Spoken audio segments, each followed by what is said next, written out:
और अब वक्त यूपी प्राइम का है। उत्तर प्रदेश में 7 सीटों पर उपचुनाव को लेकर भारतीय जनता पार्टी ने तैयारियां तेज कर दी हैं। मुख्यमंत्री योगी आदित्यनाथ ने वीडियो कॉन्फ्रेंसिंग के जरिए जौनपुर की मल्हनी सीट के बूथ रिसर्च के कार्यकर्ताओं से संवाद किया और मुख्यमंत्री ने विपक्षी दलों खासकर कांग्रेस पर हमला बोला और मुख्यमंत्री ने कहा कि नए उत्तर प्रदेश में माफियाओं का संरक्षण नहीं किया जाता, बल्कि यहां अब अपराधियों का सफाया किया जाता है, यहां पे कार्रवाई की जाती है, एक्शन लिया जाता है। यह भी कहा कि पहले की सरकारों में सिर्फ माफियाओं को संरक्षण मिलता था, हमारी सरकार गरीबों को संरक्षण देती है। तो उत्तर प्रदेश ने वो दौर भी देखा जब अपराधी माफिया राजनीतिक दलों की नीतियां तय करते थे, यह भी मुख्यमंत्री ने कहा, और सत्ता इन्हें सिराखों पर रखती थी, जिसकी बदौलत ये लोग खूब फले फूले, गरीबों की जमीन पर कब्जे इन्होंने किए, महल खड़े किए। उन्होंने कहा कि यूपी में अब ये सब नहीं चलेगा, ये नया यूपी है जो अपराधियों का मानमर्दन करता है। और मुख्यमंत्री ने कांग्रेस और समाजवादी पार्टी पर जमकर हमला बोला और कहा कि पिछली सरकारों ने माफियाओं को संरक्षण दिया।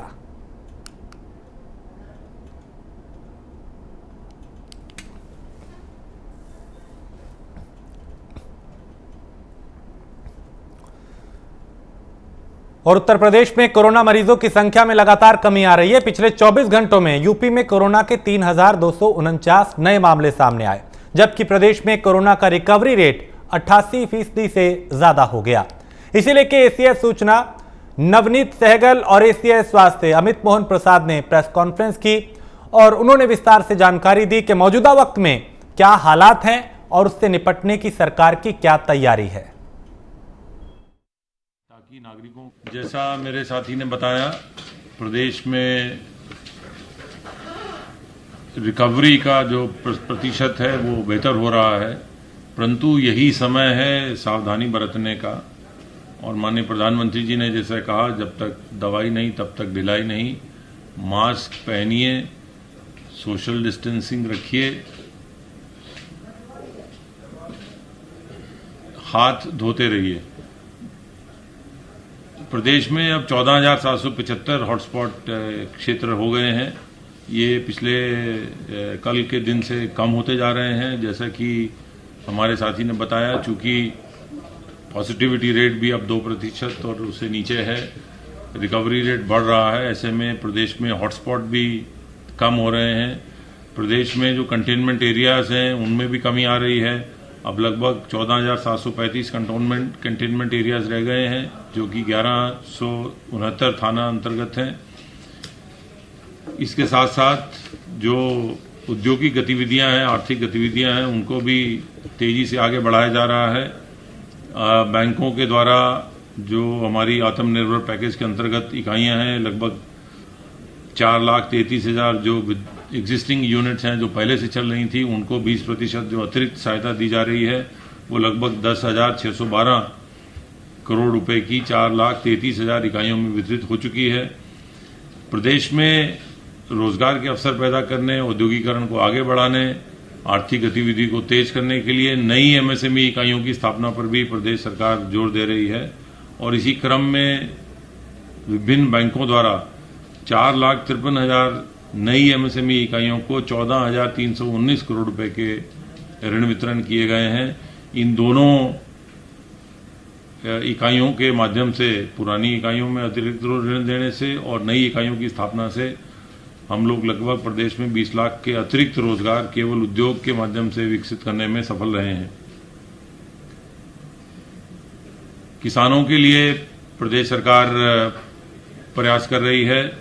जैसा मैंने पहले बताया था, लगभग पिछले साल से 1,000 क्रय केंद्र अतिरिक्त खोले गए हैं और धान की भी खरीद जो है बहुत तेजी से बढ़ रही है। पिछले वर्ष इसी दौरान केवल 163 मीट्रिक टन धान खरीदा गया था। इस वर्ष उसी समय में 7,665 मीट्रिक टन धान खरीदा गया है। धान की खरीद में तेजी हो रही है। किसानों से अनुरोध है कि वो मंडी में या जो जहां क्रय केंद्र पर वो धान लाएं, उसको सुखा के साफ करके लाएं, क्योंकि अभी मॉइस्चर आ रहा है। मॉइस्चर आने से जो है वो क्रय करने में दिक्कत होती है, तो वो मॉइस्चर सुखा के लाएं। राजस्व विभाग द्वारा आपदा टोल नियंत्रण केंद्र में टोल फ्री नंबर दिया गया है, जिसका नंबर 1070 है। किसी प्रकार की आपदा पर उनसे संपर्क किया जा सकता है। प्रदेश में कोरोना वायरस के संक्रमण के संबंध में स्थिति इस प्रकार है। विगत 24 घंटों में संक्रमण के 3,249 नए प्रकरण सामने आए हैं। इसी अवधि में 4,424 लोग पूर्णतः उपचारित होने के बाद डिस्चार्ज किए गए हैं। इस प्रकार विगत 22 दिनों से निरंतर हमारे एक्टिव केसेस की संख्या में गिरावट आ रही है। इस समय प्रदेश में एक्टिव इन्फेक्शन के केसेस की कुल संख्या 41,287 है और इस लेवल पर पिछली बार हम प्रदेश में 4 अगस्त को थे। 4 अगस्त को प्रदेश में 41,222 केसेस थे। उसके बाद से एक्टिव केसेस बढ़ते चले गए। 17 सितंबर को 68,235 हुए और फिर उसके बाद से घटना प्रारंभ हुआ और आज हम 41,287 के स्तर पर हैं। अर्थात 4 अगस्त से 44 दिन लगे 68,235 जाने में, जो हमारा एक्टिव केसेस का पीक आया था, और उसके बाद के जो उस लेवल से 44 दिन लगा था बढ़ने में, और उसके बाद से 22 दिन में हम घट करके पुनः उसी स्तर पर आए हैं। 41,287 के लेवल पर आज हम पहुंचे हैं। अब तक संक्रमण के पश्चात कुल 3,83,086 लोग पूर्णतः उपचारित होकर डिस्चार्ज किए जा चुके हैं और अब रिकवरी का प्रतिशत प्रदेश में बढ़कर के 88.95% हो गया है। अर्थात लगभग 89% हमारा रिकवरी का परसेंटेज हो गया है। संक्रमण से अभी तक कुल 6,293 लोगों की मृत्यु हुई है। विगत 24 घंटों में 1,73,336 सैंपल्स की जांच की गई और अब तक प्रदेश में 1,15,49,475 सैंपल्स की जांच की जा चुकी है। ये अपने आप में एक बहुत बड़ी संख्या है और आप जानते हैं कि इसका हम जो सैंपलिंग हम कर रहे हैं, टेस्टिंग कर रहे हैं, वो निरंतर बहुत बड़ी जनशक्ति को लगा करके और बहुत अधिक संख्या में प्रयोगशालाओं में आरटीपीसीआर के माध्यम से, रैपिड एंटीजन टेस्ट के माध्यम से और ट्रूनैट और सीबीनैट टेस्ट के माध्यम से किया जा रहा है। पूल टेस्ट के अंतर्गत 5-5 सैंपल के 3,196 पूल लगाए गए, जिनमें 287 में पॉजिटिविटी आई और 10-10 सैंपल के 587 पूल लगाए गए थे। इनमें 36 में पॉजिटिविटी देखी गई। 41,287 एक्टिव केसेस में से 19,430 इस समय होम आइसोलेशन में है। अब तक 2,36,086 व्यक्ति संक्रमण के पश्चात होम आइसोलेशन के विकल्प का उपयोग कर चुके हैं और उनमें से 2,16,656 अपने होम आइसोलेशन की अवधि को पूर्ण कर चुके हैं। उधर बीएसपी सुप्रीमो मायावती ने बीजेपी और कांग्रेस पर जमकर निशाना साधा। उन्होंने कहा कि उत्तर प्रदेश के साथ देश में जहां पर भी बीजेपी या कांग्रेस की सरकार है, वहां दलितों और पिछड़ों पर अत्याचार बढ़ा है। उत्तर प्रदेश की पूर्व मुख्यमंत्री बीएसपी के संस्थापक कांशीराम की पुण्यतिथि पर मीडिया को उन्होंने संबोधित किया और कांग्रेस और भारतीय जनता पार्टी दोनों ही दलों को घेरा। वर्गों के लोगों के प्रति लगभग एक जैसी है, जिसके तहत ये सभी विरोधी पार्टियां अंदर अंदर एक होकर बीएसपी को केंद्र व राज्यों की सत्ता तक नहीं पहुंचने देना चाहती हैं। वैसे भी इन्हें ये बात अच्छी तरह से मालूम है कि बीएसपी के सत्ता में आने पर फिर ये पार्टी खासकर यहाँ दलितों, आदिवासियों, पिछड़े वर्गों अकलियतों व अन्य उपेक्षित वर्गों एवं अपर कास्ट समाज में से गरीब लोगों के हितों का और इनके साथ साथ किसान, मजदूर, छोटे व्यापारी, अन्य मेहनतकश लोगों का भी हर मामले में प्राथमिकता के आधार पर पूरा ध्यान रखती है, जो इन्हें कतई भी पसंद नहीं है। जो विरोधी लोग हैं उन्हें कतई भी पसंद नहीं है। यही कारण है कि केंद्र व राज्यों में जब भी कांग्रेस व बीजेपी एंड कंपनी के लोगों की सरकार होती है तो तब इनकी सरकारें हमारे इन वर्गों का हर स्तर पर खूब शोषण करती हैं। हाथरस मामले पर कांग्रेस ने सरकार पर बड़ा आरोप लगाया। कांग्रेस विधान परिषद के नेता दीपक सिंह ने प्रदेश सरकार पर निशाना साधा और यूपी सरकार पर हाथरस मामले में गुमराह करने का आरोप लगाया। दीपक सिंह ने कहा कि ईडी ने भी माना है कि मॉरिशस से कोई फंडिंग नहीं हुई, फंडिंग की खबर सिर्फ सूत्रों के जरिए आई थी। स्पष्ट हो गया है, जिस तरह से हाथरस के प्रकरण को दबाने की सरकार ने लगातार कोशिश की, बड़े बड़े दावे किए, वेबसाइट के दावे किए, ये दावा किया कि मॉरिशस से फंडिंग हुई है। अब तो यह स्पष्ट हो गया है, मोदी जी की ईडी भी कहने लगी है कि प्रवर्तन निदेशालय कहने लगा है कि अब कोई फंडिंग मॉरिशस से नहीं हुई है। यह स्पष्ट हो गया है कि भारतीय जनता पार्टी की उत्तर प्रदेश सरकार ने हाथरस के प्रकरण को दबाने और छुपाने के लिए साजिश रची है। जिस तरह से इसके पहले जब सरकार घिरी थी, कभी विधानसभा में पीटीएन नाव विस्फोटक लाने की बात करती थी, कभी गोरखनाथ मंदिर उड़ाने की बात करती थी, कभी हमारे मुख्यमंत्री को जान से खतरा हो जाता था। इसी तरह से हाथरस के प्रकरण को दबाने की साजिश हुई है। कांग्रेस पार्टी मांग करती है इस साजिश में जो रहे हैं, जिनका हाथ रहा है, स्पष्ट तौर पर भारतीय जनता पार्टी को बचाने के लिए वेबसाइट का निर्माण भी किसी ऐसे तंत्र ने ही किया होगा। तो अब ईडी की तरफ से जो जानकारियां मिल रही हैं कि कोई ट्रांजैक्शन नहीं हुआ है, तो भारतीय जनता पार्टी की सरकार को क्षमा याचना करनी चाहिए। और हाथरस मामले पर सीएम योगी के जरिए विपक्ष पर दंगा भड़काने के आरोप पर सपा ने पलटवार किया। सपा प्रवक्ता और एमएलसी सुनील सिंह साजन ने कहा कि मुख्यमंत्री को अपना इतिहास देखना चाहिए। सीएम योगी पर कितने आपराधिक मामले दर्ज हैं जो उन्होंने सीएम बनने के बाद खत्म कर दिए।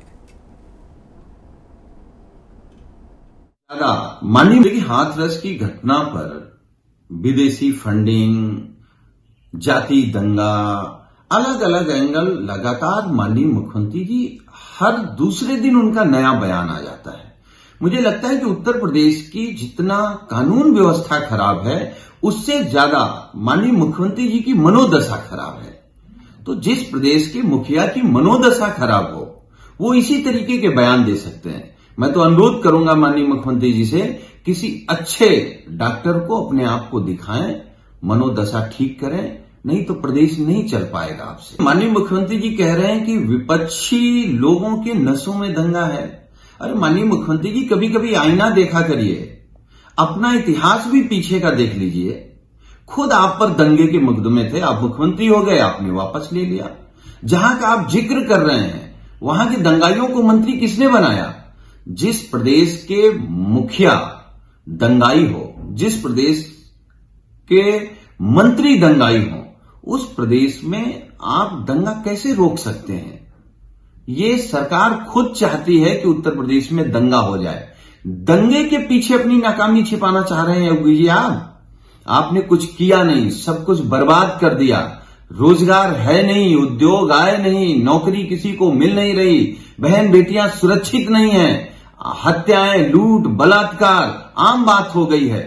आप इन नाकामियों को दंगे के पीछे छिपाना चाहते हैं।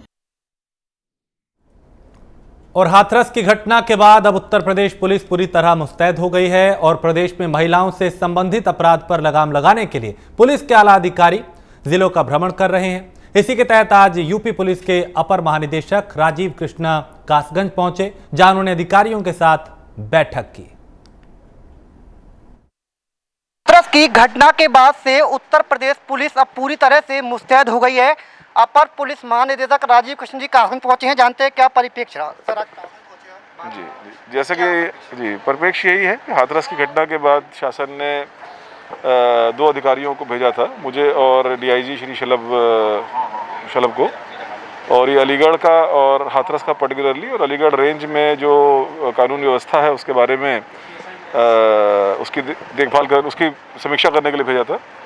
तो मैं उसी क्रम में आज यहाँ पर कासगंज आया था। यहाँ पर सभी अधिकारियों से बात हुई है और जनप्रतिनिधियों से बात हुई है। विशेष तौर पर जो महिला संबंधी अपराध हैं उसके प्रति संवेदनशीलता, और कासगंज वाली, हाथरस वाली घटना के परिप्रेक्ष्य में कोई कानून व्यवस्था की स्थिति या अदरवाइज नहीं है, इसके बारे में समीक्षा। तो इन 2 बिंदुओं पर ज़्यादा चर्चा हुई है। तो स्थिति सामान्य है, अलर्ट रहने की आवश्यकता है, और महिला संबंधी अपराधों के बारे में और संवेदनशीलता कैसे इम्प्रूव हो, इस पर चर्चा की गई है। Thank you. बिल्कुल, अपर पुलिस महानिदेशक ने कहा कि महिला संबंध को लेकर, अपराध को लेकर कासगंज जनपद पुलिस को निर्देश दिए गए हैं कि किसी भी कीमत पर जनपद में महिला संबंधी अपराध ना हो। Saurabh Yadav, prime news, Kasganj. और बागपत से सांसद डॉक्टर सत्यपाल सिंह ने विवादित बयान दिया। उन्होंने बढ़ती रेप की घटनाओं पर बोलते हुए कहा कि 90% रेप की घटनाओं को अंजाम जान पहचान वाले देते हैं, लेकिन फांसी की सजा से भी रेप की घटनाएं नहीं रुकेंगी। रेप की घटनाओं को रोकने के लिए समाज को आगे आना पड़ेगा, और साथ ही साथ शिक्षा और संस्कार समान मिलने से भी रेप की घटनाओं पर असर पड़ेगा।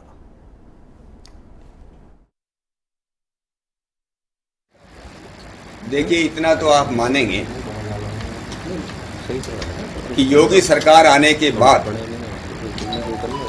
कानून व्यवस्था पहले से अच्छी हुई है, ये तो मानेंगे। देखिए, कुछ कभी कोई इंसिडेंट हो जाते हैं केवल मात्र, देखिए मैं तो पुलिस में रहा हूँ, आपको बता रहा, कानून व्यवस्था का काम देख रहे हैं, इस बात को आप स्वीकार करेंगे।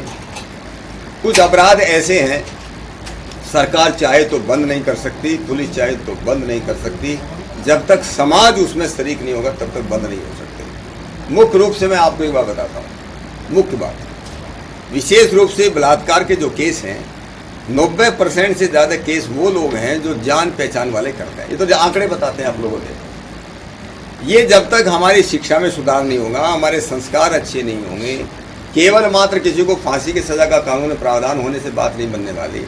लेकिन जहाँ तक जो है दंगे होते थे, धार्मिक दंगे होते थे, उनमें कितनी कमी आई है आपको मालूम है। हाँ, कुछ जगह होती है, कुछ जगह जो है मान लीजिए कहीं मर्डर हो गया, कहीं रेप का केस हो गया, उसको क्योंकि विपक्ष के बाद दूसरा कोई मुद्दा नहीं, एक मुद्दे को पकड़ के बैठ जाते हैं। और बीजेपी पंचायत चुनाव की मंडलीय बैठक में यूपी सरकार के राज्य मंत्री ऊर्जा रमाशंकर पटेल बतौर मुख्य अतिथि पहुंचे, और बिजली कर्मियों की हड़ताल पर मंत्री ने कहा कि सरकार जनता के हित के लिए कुछ भी करने के लिए तैयार है। जनता को 2022 तक 24 घंटे बिजली देनी है। केवल पूर्वांचल को निजीकरण का मामला था, और अधिकारियों ने कमियों को सुधार करने के लिए 3 महीने का समय मांगा।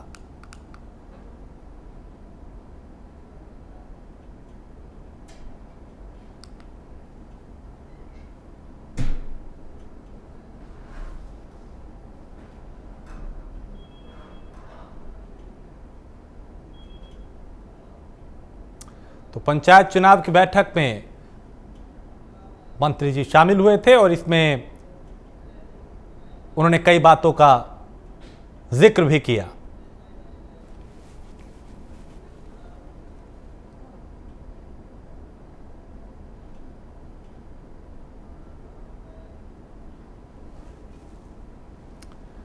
बीजेपी के राष्ट्रीय प्रवक्ता और राज्यसभा सांसद जफर इस्लाम आज मुरादाबाद में कृषि बिल को लेकर प्रेस कॉन्फ्रेंस उन्होंने की, जहां उन्होंने विपक्ष पर जमकर हमला बोला। और जफर इस्लाम ने कृषि बिल पर किसानों में भ्रम पैदा करने के लिए सीधे तौर पे कांग्रेस और स्थानीय पार्टियों को जिम्मेदार ठहराया। वहीं राहुल गांधी के जरिए प्रधानमंत्री को लेकर की जा रही टिप्पणी पर बोलते हुए कहा कि उन्हें खुद पता नहीं कि वो क्या बोल रहे हैं। इस पर मैं नहीं बोलना चाहूँगा, इसलिए कि ये अभी मामला जो है इन्वेस्टिगेशन का है। अभी अलग अलग लोगों की, सरकारों की प्रक्रिया आ रही है। मैं इस वक्त पूरी जानकारी जब तक मुझे ना हो, मैं ऐसा सोचता हूँ कि मुझे इस पर टीका टिप्पणी नहीं करनी, क्योंकि वैसे तो राष्ट्रीय प्रवक्ता हूँ, हर चीज़ों के बारे में बात कर सकता हूँ, मुझे अधिकार है, पार्टी ने अधिकार दे रखा है। लेकिन आज हमारा जो मूल कारण है यहाँ आने का, वो जो बिल, जो विधेयक पास हुआ है, उसके बारे में ही हम बात। बुलंदशहर के अनूपशहर ब्लॉक के गांव पिपेरा में भ्रष्टाचार का मामला सामने आया, जहां ग्राम प्रधान और सचिव ने मिलीभगत करके सरकारी खजाने पर लाखों का पलीता लगा दिया। वहीं भ्रष्टाचार की शिकायत पर डीएम रविंद्र कुमार अलर्ट हो गए। उन्होंने सख्ती दिखाई और जांच के लिए टीम गठित कर दी। इसे लेकर आज जांच टीम गांव पहुंची और विकास कार्यों की बारीकी से जांच करने के साथ ग्रामीणों से जानकारी भी ली। बताया जा रहा है कि ग्राम प्रधान और सचिव ने कागजों में काम दिखाकर लाखों का गबन किया। 11 बिंदुओं पर हमने जांच मांगी थी। उन बिंदुओं पर जो आज जो मुख्य पशु चिकित्सक अधिकारी जी ने जांच की है, जांच करके रिपोर्ट जो जिलाधिकारी महोदय को शीघ्र ही देंगे, तो वो खुलासा होगा उन्होंने क्या रिपोर्ट दी है। जांच में जो बहुत से बिंदु ऐसे हैं जिनमें व्यापक रूप से गबन है। किस चीज़ का गबन है? पैसे का गबन है, उसमें बंदरवाट कर लिया गया था। जैसे अभी आपने खुद मीडिया भाइयों ने देखा था, पंचायत प्रकरण में जो डबल इंटरलॉकिंग दिखा गया। जांच में तो गांव वालों ने सहयोग किया है। अच्छा प्रधान जी, एक शिकायत हुई और आईटीओ में खुलासा हुआ, एक महिला का मकान बना हुआ है और उसका पूर्व सरकार में मकान बना था, 2 किस्त आ गई और अभी मकान अधूरा है, क्या कारण बताइए? ये किस्त शासन द्वारा ही, अब वो किस्त ना पाई और जो किस्त आई है सीधे उनके अकाउंट में आ रही है। हमारा काम केवल कागज पूर्ति करने का है, ना कि किस्त लगाने का।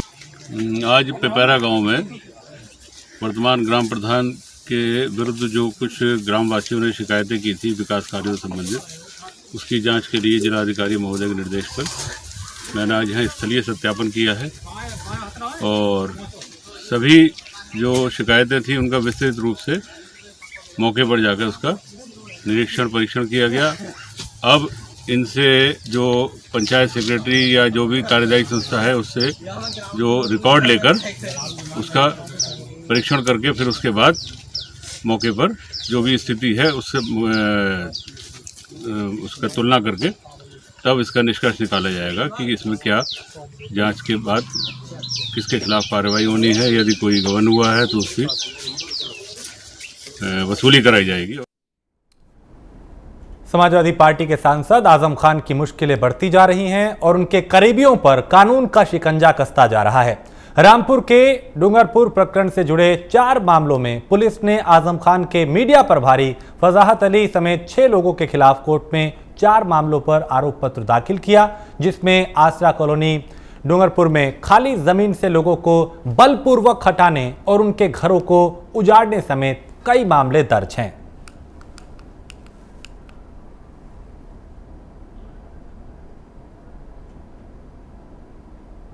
तो आजम खान की मुश्किलें बढ़ती जा रही हैं और पिछले कई दिनों में कई उनके करीबियों पर कानूनी कार्रवाई की गई। त्योहारों के मद्देनजर लखनऊ प्रशासन अलर्ट हो गया है, जिसे लेकर खाद्य सुरक्षा विभाग ने पूरे लखनऊ में टीम गठित कर दी है, जो जागरूकता अभियान चलाकर लोगों को जागरूक करेंगी और मिठाई की दुकानों और रेस्टोरेंट पर जाकर सैंपल लेंगी, जिसके बाद उसकी गुणवत्ता की जांच होगी और मिलावटखोरी पाए जाने पर आरोपियों के खिलाफ सख्त कार्रवाई की जाएगी।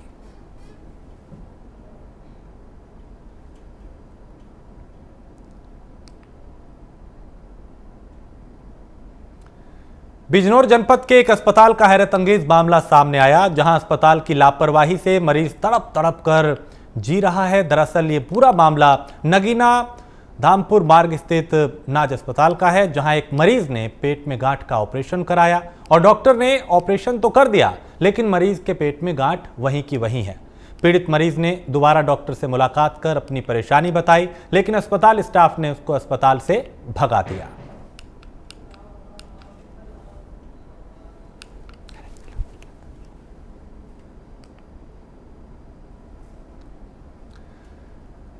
जौनपुर के बदलापुर थाना क्षेत्र के बरौली में ईंट से लदा ट्रैक्टर अनियंत्रित होकर पलट गया। हादसे में एक किशोरी और मजदूर की दबकर मौत हो गई, जबकि एक की हालत गंभीर बताई जा रही है, जिसका अस्पताल में इलाज चल रहा है।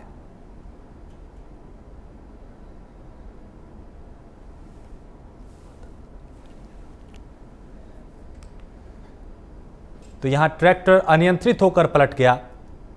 इससे पहले भी कई बार जरा सी लापरवाही बड़े और बुरे परिणाम में तब्दील हुई है।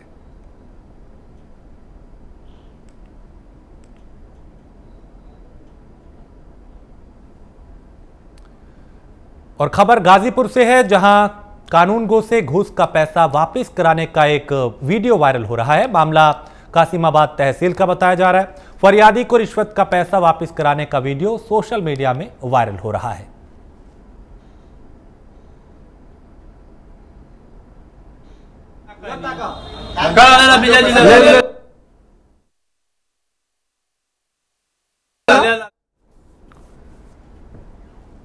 और इसी के साथ इस बुलेटिन में इतना ही। देश प्रदेश की बाकी खबरों के लिए आप देखते रहिए प्राइम न्यूज।